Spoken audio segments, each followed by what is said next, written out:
was, and that and how integrous he was, both publicly and privately, that you never saw him bend? I mean, basically, my father was a God-fearing man. Mm-hmm. You know, he's been a Christian his whole life.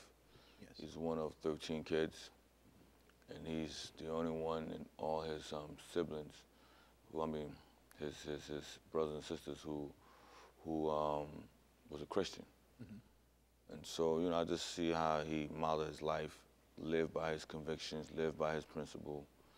And yeah, he passed away, but you know, I spoke to him the day before he passed away, and you know, I didn't see it coming, but you know, you can't question God. You know, Yes. God works in a mysterious way. I'm a firm believer of that, and so I feel like my father passing away, he just went to a better place because he's been suffering. He was sick. He was diabetic for years. You know, and so that's why, you know,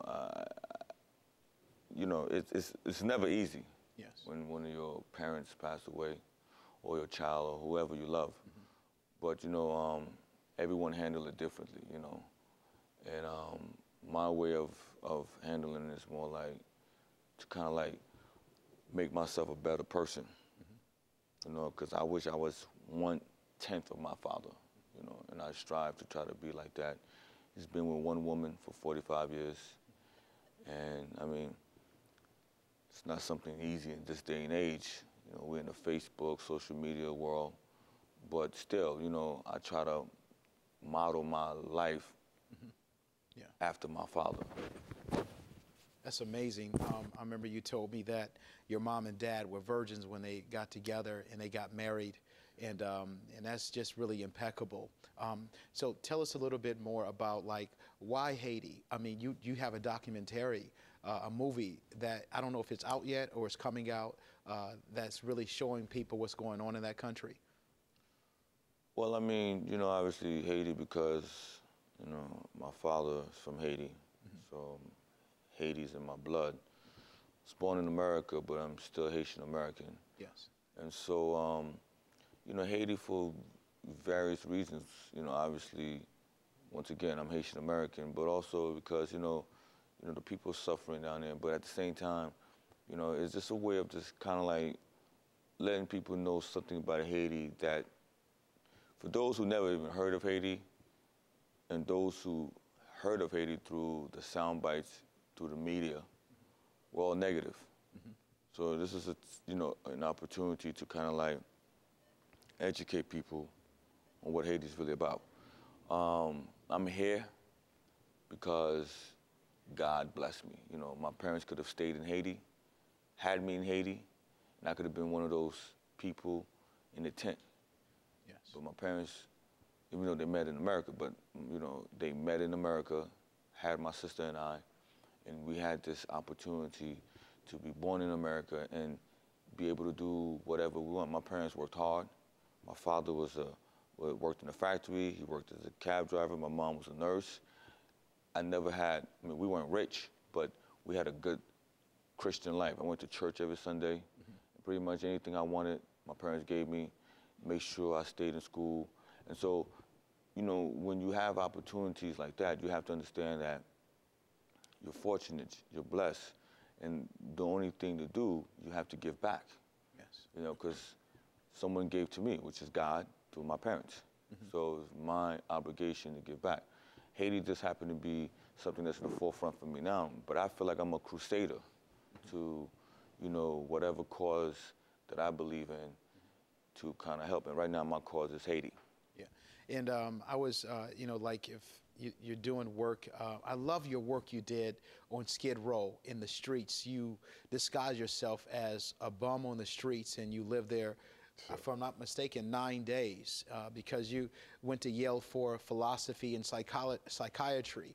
And I believe, I don't know what was your motivation behind it, but yet you're able to shine light on the psychology that goes on with someone on the streets.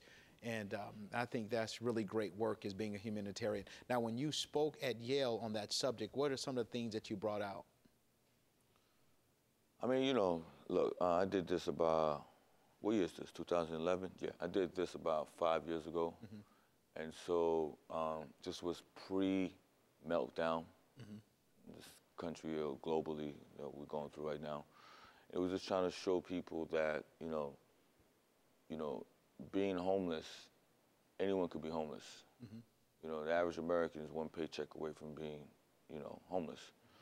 So it was something that we did, and then, 2, 3 years later, we have this global meltdown, But the point was, usually when people think of, when you see someone in the street, panhandling, asking for money, we tend to think that, oh, this person is a thug, is a hoodlum, is a bum, is lazy. You don't know that person's story.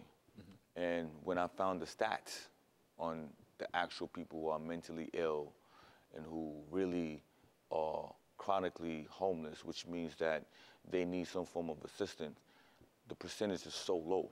You would think about 90%. It's actually only about 25% of the actual population of people who are homeless. So I wanted to share, insight on that. And I'm glad that, I can't take full credit for it. Someone brought it to my attention, and I just kind of like fell upon it. They used my name to kind of like, so we can put some shine on it.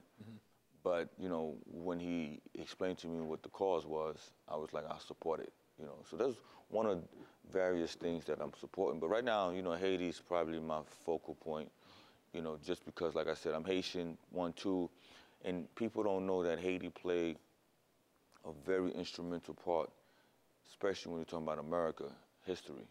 People just don't know. But, Haiti is the beacon of slavery, revolt, revolution that actually was successful. The first black republic in the world. 1804 is when we won our independence. Yes. The next country, black country, to win its independence was about 150 years later. And that was Ghana in 1958. So you see the gap, right? And people don't know the influence we had on the Louisiana Purchase, how we help America with that with France after we won our revolution. So it's just kind of these things that, I feel like, being that I'm part of the mainstream pop culture, I have a platform to speak on. I'm going to speak about my country. Same way Spielberg does. You just support what you believe in. And this happened to be something that I believe in, and I'm supporting it. Now, I really appreciate that, too. Now, Mike, how did you and Pras begin to work together? Because I know you know a lot of stars. You're doing things with Ben Stiller right now, and different ones and things of that nature. And I was really impressed when I was there in New York with you at that fundraiser, and the people, the connections, and everyone that came together to try to help this cause. And I know the cause is big and it's great. What people don't know is that the school is being built right now as we speak, and yes, we want to keep it going. We want to keep it moving. If someone wanted to get in contact with you, how would they get in contact with you? They go to hopeforthem.org, and they can, there's an email address, there's everybody there, so they can go there and they will get contact. You have pictures and things of that nature? We have pictures, stuff we're doing, the project we're doing, the project we have for next year, the project for like 5 years, so there's everything there, so they will get all the info is on the website. Now, how important it is for like someone like Pras and different ones to connect with you? What impact is that making? I think it's like is a bless because God put you in a position for some reason. I couldn't be in Haiti, like you said. I couldn't be one of the people